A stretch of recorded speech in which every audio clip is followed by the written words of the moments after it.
आज की क्लास में सेकेंडरी प्रोडक्टिविटी को समझने के लिए सबसे पहले आपको प्रीवियस लेक्चर से कुछ चीज़ें रिकॉल करनी होंगी। जैसे मैंने आपको बताया था, अगर हम बात करते हैं फूड चेन के बारे में, तो प्रोड्यूसर जो है वो 10% एनर्जी प्राइमरी कंज्यूमर को सेंड करेगा। प्राइमरी कंज्यूमर से सेकेंडरी कंज्यूमर कंज्यूम करेगा, तभी कंज्यूमर बोला भी जाता है इनको। और सेकेंडरी कंज्यूमर से कौन लेंगे इसको? Tertiary consumer. ठीक है। तो सवाल ये उठता है कि जब हमने प्रोडक्टिविटी देखा, the rate of biomass production, productivity तो प्लांट्स का ही होगा। ठीक है, क्योंकि हम लोग बायोमास के बनने का रेट देख रहे हैं यहाँ पे। फिर सवाल आपके दिमाग में ये आ रहा होगा, फिर ये सेकेंडरी प्रोडक्टिविटी क्या है? तो सेकेंडरी प्रोडक्टिविटी को कैसे समझते हैं, सो देखिए।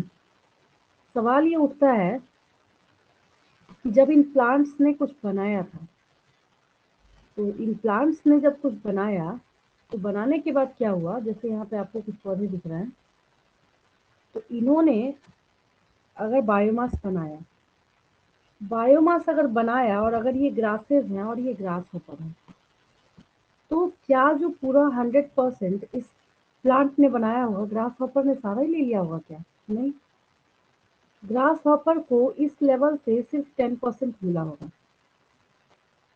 इसका क्या मतलब हुआ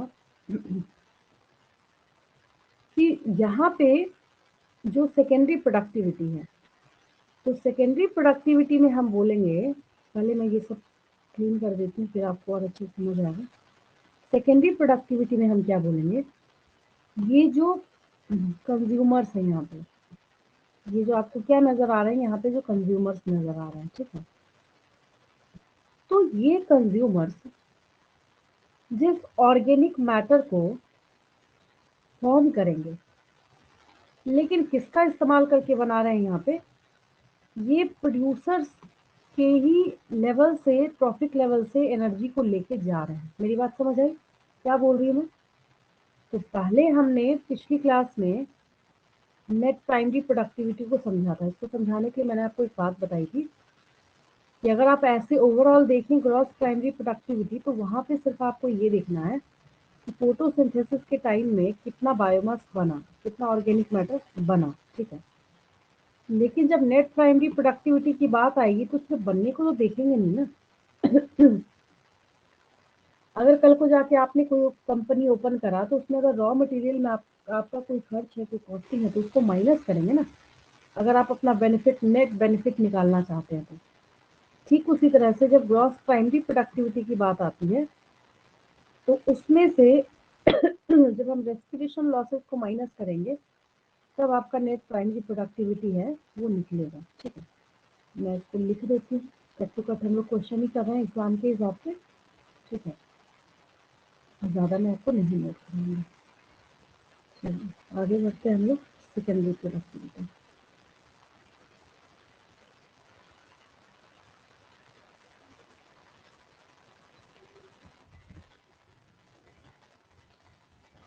secondary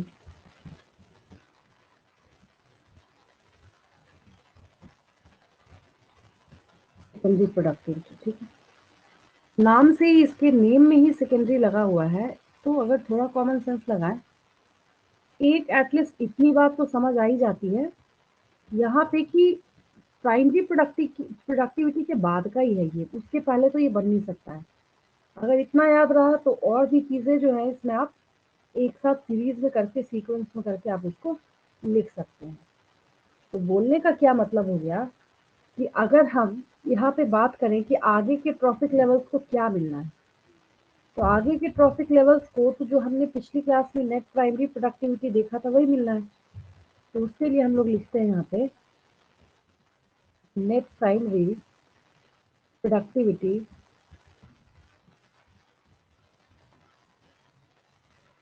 is the available biomass for the consumption of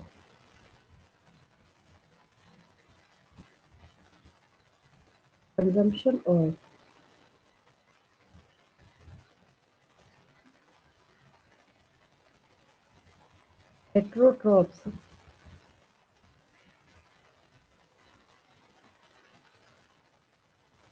consumption to successive trophic levels कर देते हैं, कंजम्पशन टू हेटेरोट्रॉप्स मतलब इसमें सब आ जाएंगे,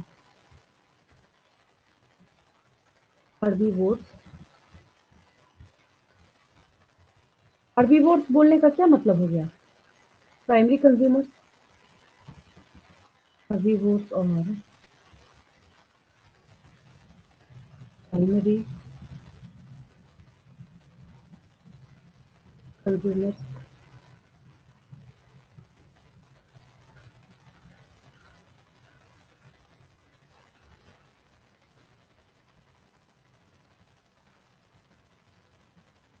एंड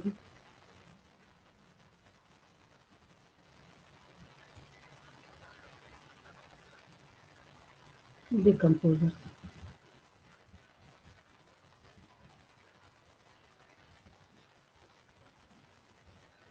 आगे बढ़ते हैं।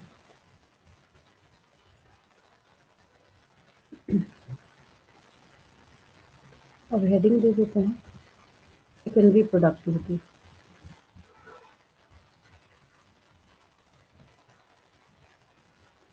सेकेंडरी प्रोडक्टिविटी में हो जाएगा the rate of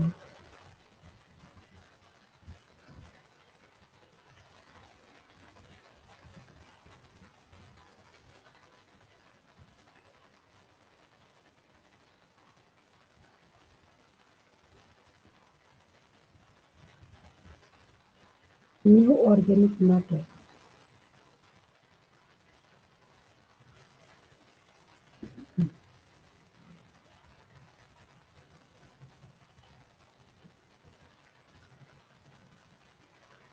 bye consumers.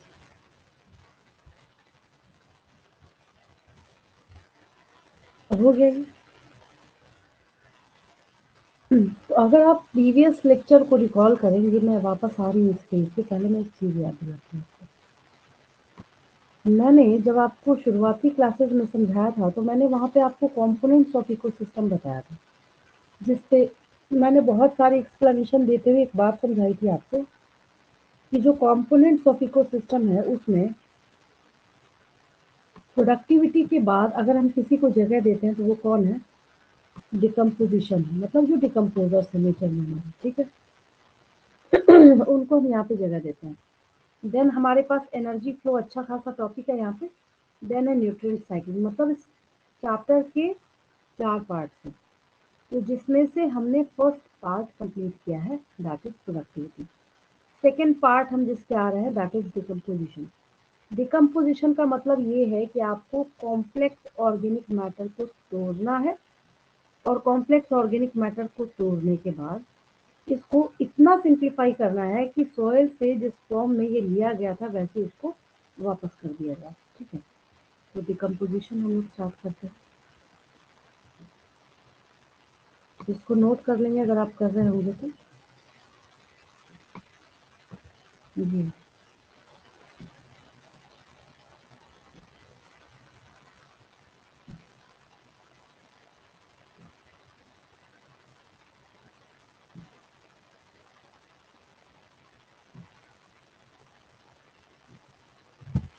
चलिए नेक्स्ट पेज पे डिकम्पोजिशन स्टार्ट कर रही हूँ।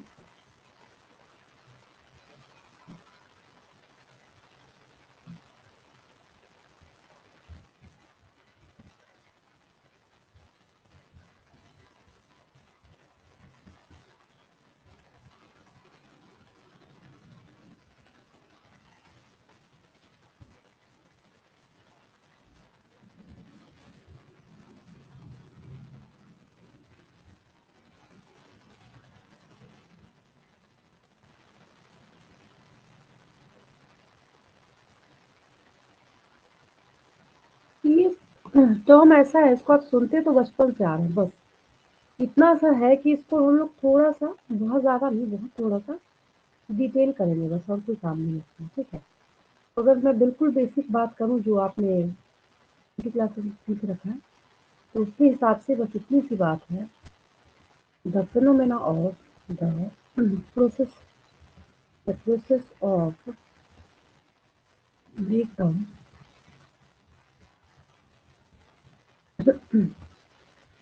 complex organic matter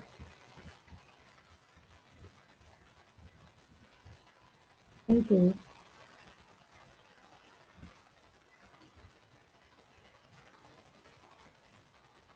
inorganic या simplified ज़्यादा बेटर है simplified inorganic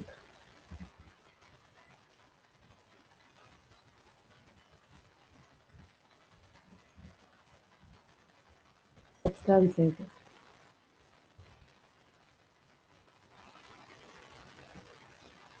like कार्बन ये बिल्कुल क्या है यहाँ पे बेसिक है carbon dioxide water and nutrients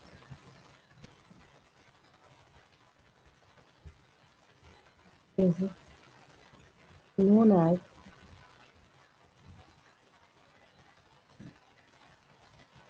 decomposition.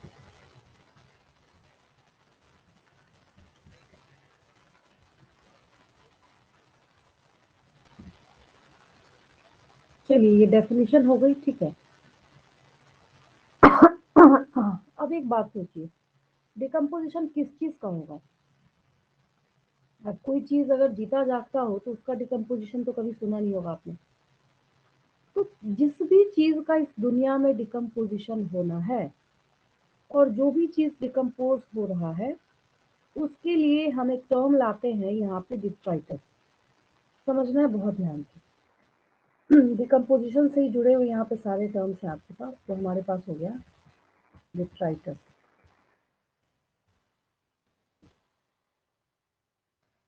तो डिस्ट्राइटस कुछ भी जैसे as for example dead plant remains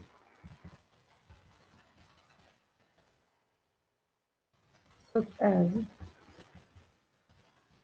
leaf, bark,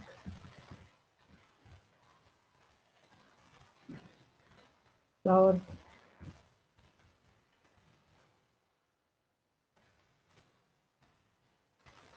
and dead remains of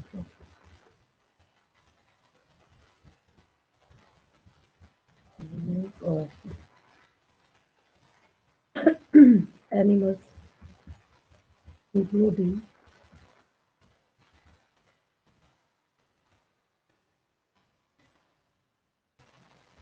fecal matter. Faecal matter मतलब एक्सक्रीटा होता है ठीक है इंक्लूडिंग फीकल मैटर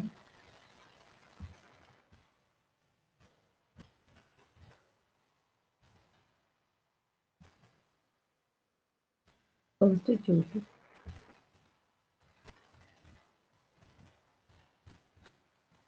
डिट्राइटस ये डिट्राइटस हो गया ठीक है यहाँ तक कोई दिक्कत किसी को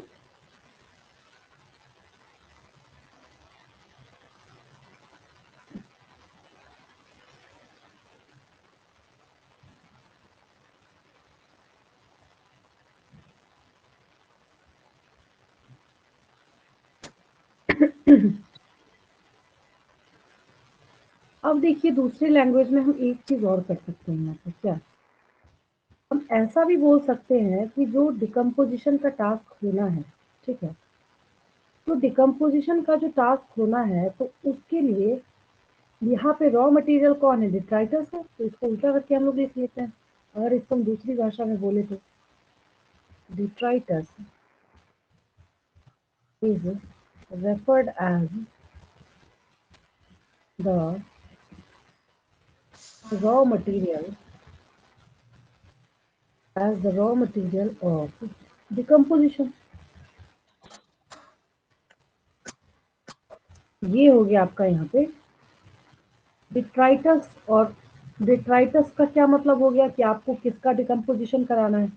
तो अगर हम इसको दूसरी भाषा में बोले तो ऐसा भी हम बोल सकते हैं, डिट्राइटस जो है वो डिकम्पोजिशन का रॉ मटेरियल है। ठीक है, यही बात हो गई यहाँ पे। अब अगर हम इसके इंट्रोडक्शन के बारे में बात करें तो डिकम्पोजिशन भी अपने अंदर बहुत सारे टर्म्स को इंटीग्रेट करने का काम करता है। ठीक है, जैसे कुछ टर्म्स आप सुनेंगे अभी आगे जाके, जैसे फ्रेगमेंटेशन, ये दूसरा फ्रेगमेंटेशन है, ये वो स्पाइरो वायरा वाला नहीं है। Leaching, catabolism, humification and mineralization. ठीक है, ये सारे टर्म्स हैं जो इस डिकम्पोजिशन के अंदर एग्रीगेट होके आते हैं। तो यहाँ तक तो कोई डाउट नहीं, किसी को यहाँ तक क्लियर है? क्लियर है बिल्कुल? Yes ma'am. Yes ma'am.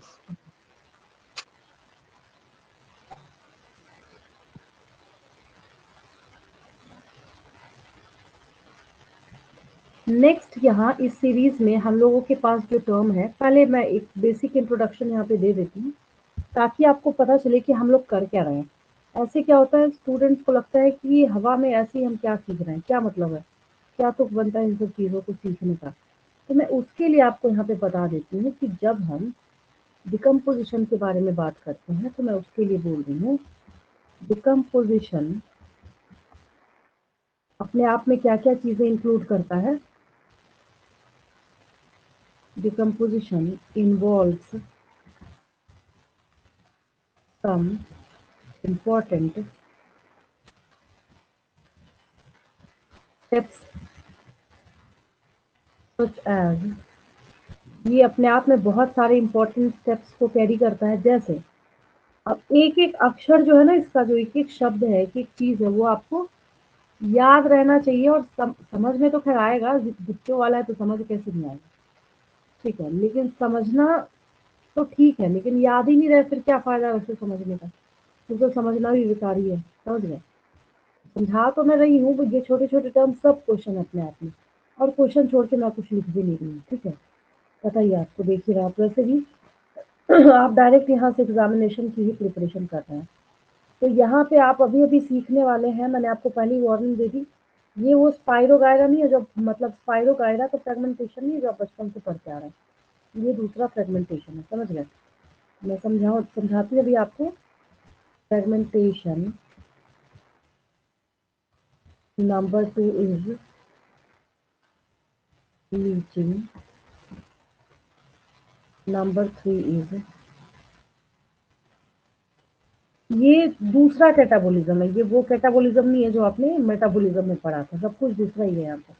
मतलब ये वो सारे टर्म्स है जो बायो में ऑलरेडी आपने सुन रखे हैं।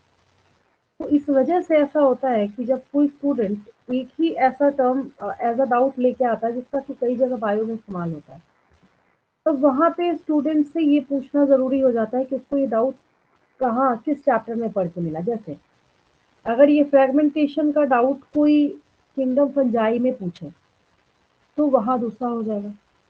अगर कोई इसको इस इकोसिस्टम में पूछे तो यहाँ दूसरा हो जाएगा। और एक और बात है, अगर इसको बायोडाइवर्सिटी एंड कंजर्वेशन चैप्टर में पूछा जाए तो इस फ्रेगमेंटेशन का दूसरा नाम है, दूसरा काम है और दूसरी मीनिंग है। ठीक है, स्पाइरोगायरा में फ्रेगमेंटेशन का मतलब है उसके उतने टुकड़े कर दीजिए, वो अपने आप को वहां पे फॉर्म कर लेगा नया ऑर्गेनिज्म, दैट इज फ्रेगमेंटेशन, जो कि आप बचपन से जानते हैं कि दुनिया का सबसे आसान मोड ऑफ रिप्रोडक्शन है। ठीक है, अब अगर मैं आपको बायोडाइवर्सिटी एंड कंजर्वेशन के बारे में याद दिलाऊं तो उसका मतलब है इसका फ्रेगमेंटेशन का, जब आप एक बड़े लैंड पीस को अलग अलग टुकड़े में अलग अलग पर्पस के लिए इस्तेमाल करते हैं उसको फ्रेगमेंटेशन कहते हैं। और यहाँ फ्रेगमेंटेशन का मतलब है कि अभी अभी मैंने आपको सिखाया डिकम्पोजिशन में कि आप कॉम्प्लेक्स ऑर्गेनिक मटेरियल का सिंप्लीफाइड फॉर्म में उसको तोड़िए, तो तोड़ के कुछ तो बनेगा ना। तो इस घटना को, ये जो सिंप्लीफिकेशन का काम आपने किया है, इस फेनोमेना को हम फ्रेगमेंटेशन भी कहते हैं। ठीक है, तो यही मैं आपको तब से बोल रही हूँ कि ये सारे टर्म्स आपके सुने हुए हैं, कोई भी ऐसा नहीं है जो आप बोले अरे यार हम तो पहली बार सुन रहे हैं, हमें समझ ही नहीं आ रहा इसका मतलब क्या है। सारी चीज़ें आपकी सुनी हुई हैं। ठीक है, इस पेज का स्क्रीनशॉट लेंगे या लिख रहे हैं आप तो मच बेटर है, उससे अच्छा कुछ हो ही नहीं सकता। मैं आगे बढ़ती हूँ। ठीक है, अब फ्रेगमेंटेशन मैं समझाती हूँ आपको। चलिए, पहले पे आते हैं हम लोग फर्स्ट पे, दैट इज फ्रेगमेंटेशन। ये रहा फ्रेगमेंटेशन।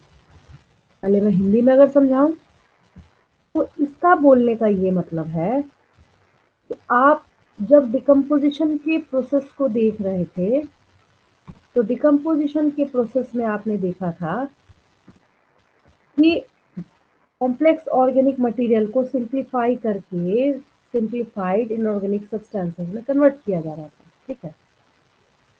तो जो स्मॉलर पार्टिकल्स में आपने यहाँ पे कन्वर्ट किया ना डिट्राइटस को, उसको हम फ्रेगमेंटेशन कहते हैं, ठीक है। तो इसके लिए हम लोग लिख लेते हैं, लिखेंगे तो आप और एक्यूरेट हो जाएंगे कि हमें एग्जाम में क्या लिखना है। Break down of detritus. Detritus अब समझ आ गया आपको? डिट्राइटस में हम सारा डेड रिमेन्स प्लांट और एनिमल का ले रहे हैं, ठीक है। तो break down of detritus into smaller particles, smaller particles is known as is known as fragmentation। इस प्रोसेस को फ्रैगमेंटेशन कहते हैं। हम क्या कहते हैं इसको? फ्रैगमेंटेशन कहते हैं, ठीक है। लेकिन ये फ्रैगमेंटेशन जो है ना थोड़ा सा रेस्ट्रिक्टेड है। रेस्ट्रिक्टेड बोलने का मतलब ये है कि मैं ऐसे कर देती हूँ तो आपको समझ आएगा मैं क्या बोलना चाह रही हूँ। जैसे हम यहाँ पे एग्जाम्पल लेते हैं अर्थवॉर्म्स का, ठीक है। तो जो डिट्राइटस पे ऑर्गेनिज्म सरवाइव करते हैं उनको डिट्रीवोर्स कहते हैं, ठीक है। तो यहाँ पे for example earthworms, the earthworms are, कई लोग इसको डिट्रीवोर्स कहते हैं और कई लोग इसको डिट्रीटिवोर्स भी कहते हैं। दोनों ठीक है, प्रोनाउंसिएशन में स्पेलिंग तो यही होनी चाहिए, वो तो आप बदल नहीं सकते, ठीक है। डिट्रीटिवोर्स या डिट्रीवोर्स, earthworms are detrivores because they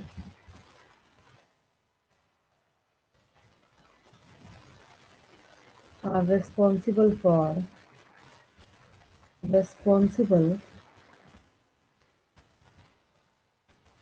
breakdown of breakdown of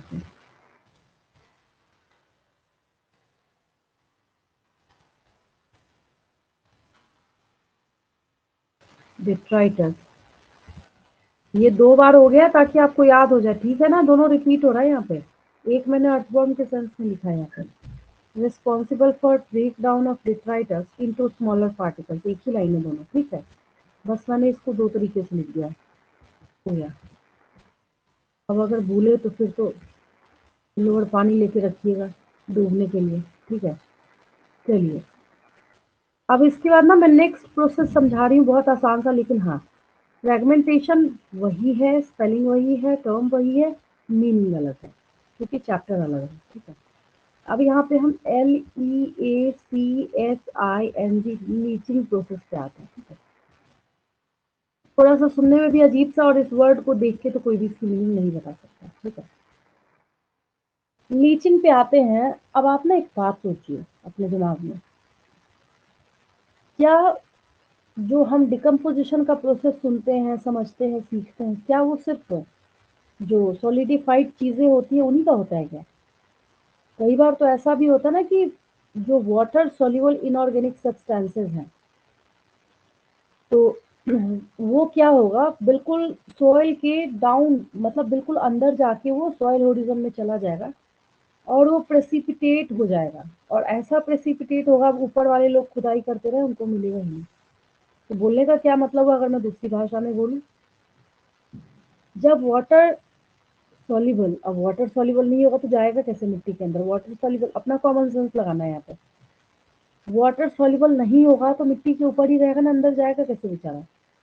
तो जब water soluble inorganic nutrients soil horizon में बिल्कुल इतने अंदर चले जाए और इतने अंदर जाके प्रेसिपिटेट हो जाए कि वो ऊपर सरफेस पे रहने वाले लोगों के लिए अनअवेलेबल सॉल्ट्स के फॉर्म में कन्वर्ट हो जाए, इस घटना को हम लीचिंग कहते हैं। ये थोड़ा समझना तो खैर आसान है, लेकिन याद रखना इसको बहुत ज़्यादा ज़रूरी भी है, इम्पोर्टेंट भी है। ठीक है, लीचिंग जनरली बच्चों को समझ नहीं आता, जबकि है बहुत आसान सी चीज़, बट मैंने आपको समझाया है।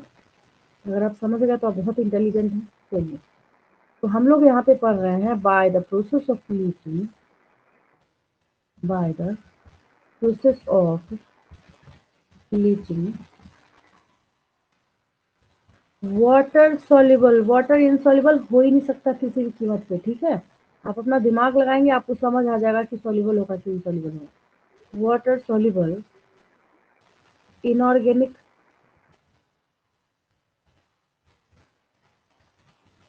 nutrients, water soluble inorganic nutrients। चलाइए, ठीक है, तो इसको नीचे ही कर देती हूँ, इतना उधर जाने की क्या जरूरत है। उनका पेज के पैसे लग रहे हैं। Water soluble inorganic nutrients go down, ऊपर तो हवा में तो जाएगा नहीं ना, नीचे ही जाएगा ना। Go down into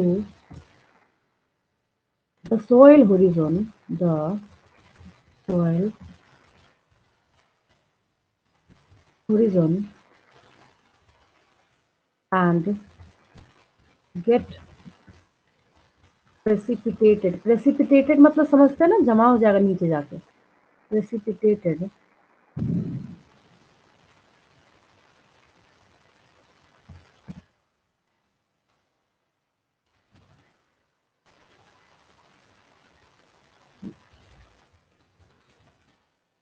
into,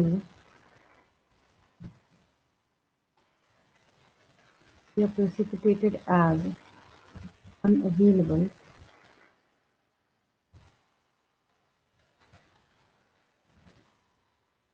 salts। हो गया बस, समझ आया लीचिंग क्या होता है?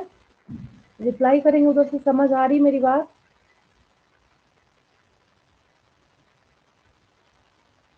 चलिए, अब एक और टर्म है यहाँ पे, दैट इज, ये भी दूसरा ही डाइजेशन है, और कैटाबोलिज्म जो है ये दूसरा ही है, ये वो कैटाबोलिज्म नहीं है।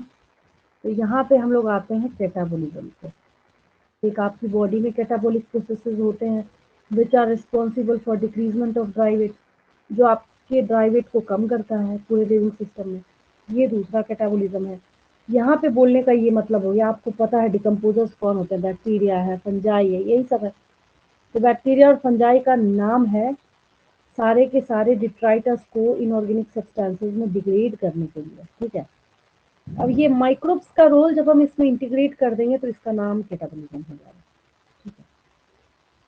तो अभी इसमें हम लोग लिखते हैं सम माइक्रोब्स लाइक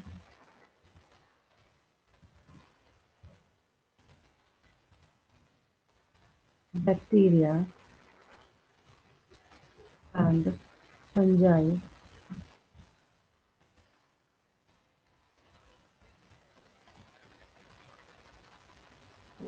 और, या ऐसे कर देते हैं, fungi degrade degrade detritus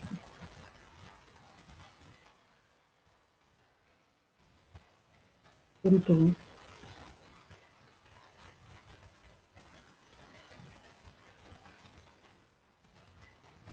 simpler organic method. Simpler तो इनऑर्गेनिक हो जाएगा, inorganic substances.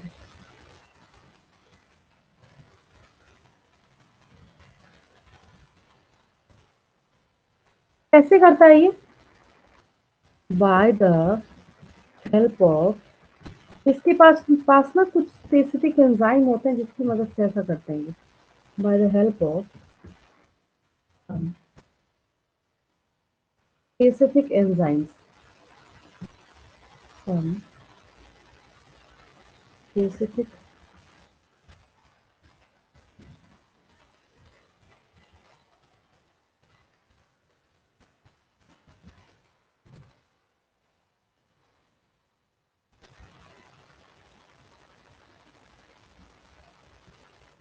basic process is known as basic process is known as metabolism। चलिए यहाँ तक कर लेंगे, लिख रहे हैं तो अच्छी बात है, नहीं तो इसका स्क्रीनशॉट लेंगे, मैं आगे बढ़ूंगी। ठीक है, चलिए कर लीजिए।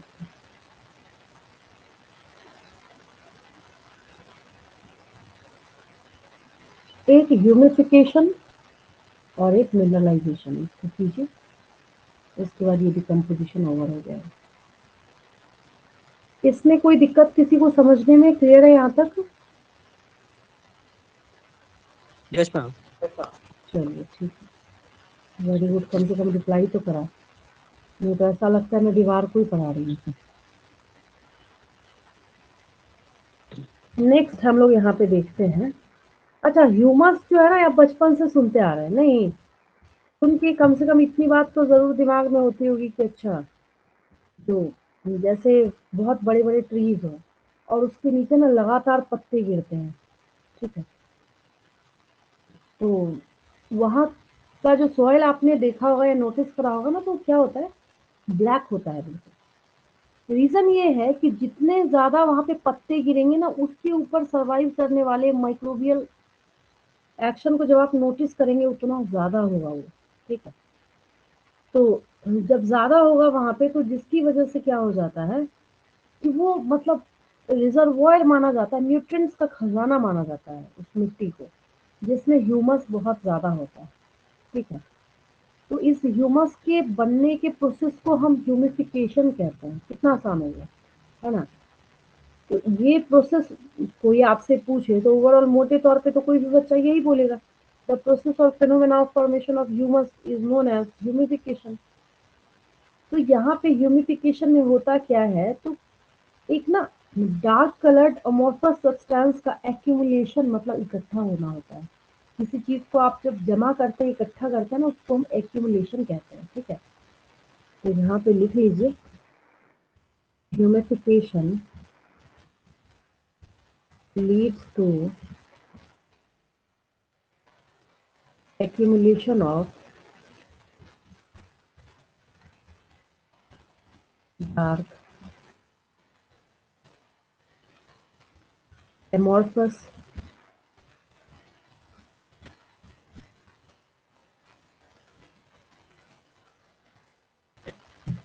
substance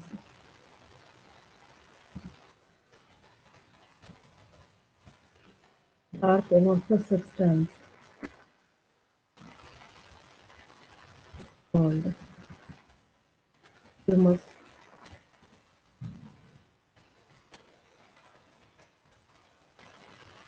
into soil।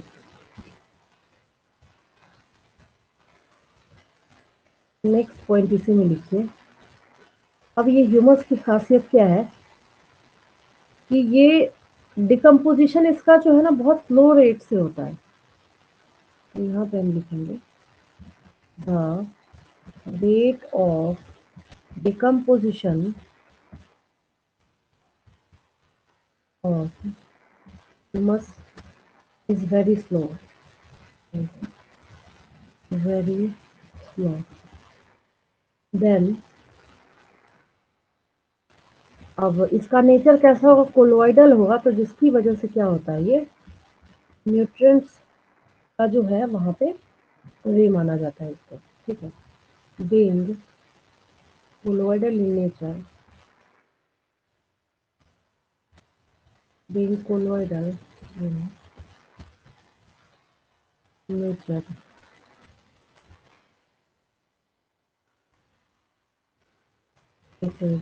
it serves as reservoir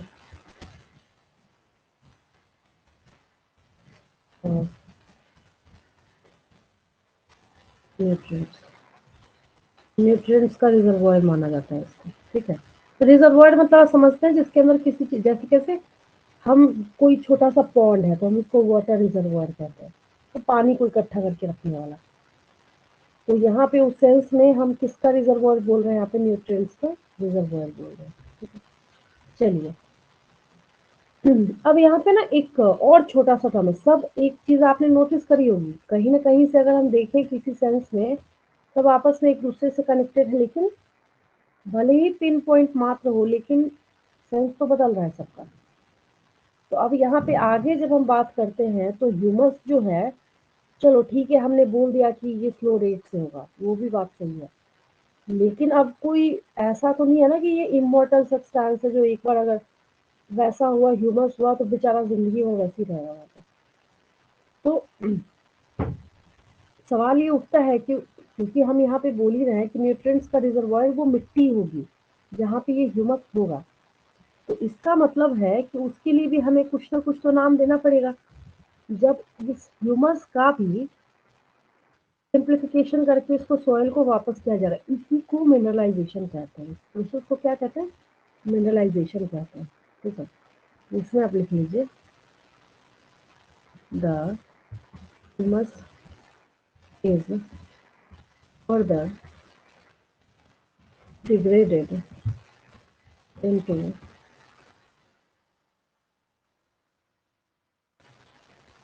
various,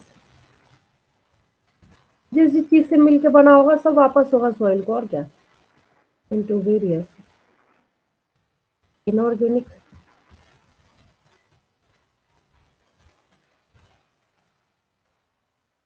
nutrients by the phenomena of mineralization।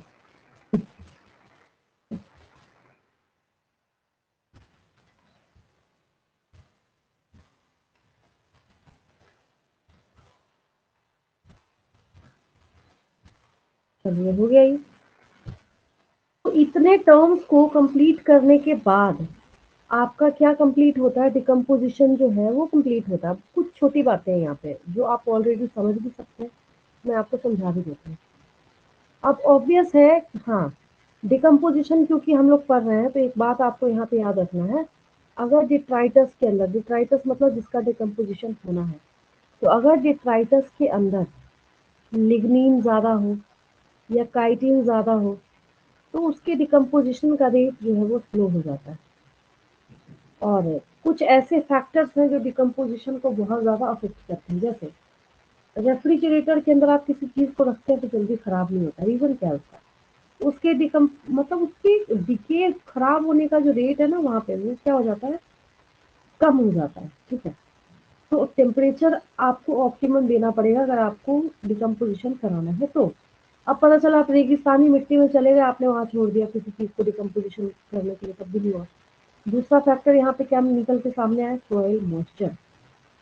तो बोलने का क्या मतलब हुआ कि ये सारी चीज़ें हैं, टेम्परेचर है या ऑप्टिमम सॉइल मॉइस्चर है, ये सारे जो है ये क्लाइमेटिक फैक्टर्स है जो कि ये डिसाइड करेंगे कि किसी चीज़ का डिकम्पोजिशन किस रेट से कितने समय में कब होना है, ठीक है।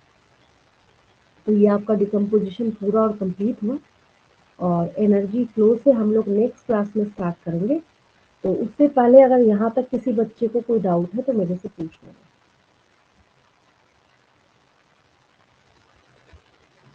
यहाँ तक कोई डाउट किसी को क्लियर है? यस मैम, ये तो क्लियर है, इसमें तो बस पॉइंट्स ही है। हाँ ठीक है, नहीं पॉइंट्स है तो ठीक है, इसको याद रखना जरूरी है। हम्म।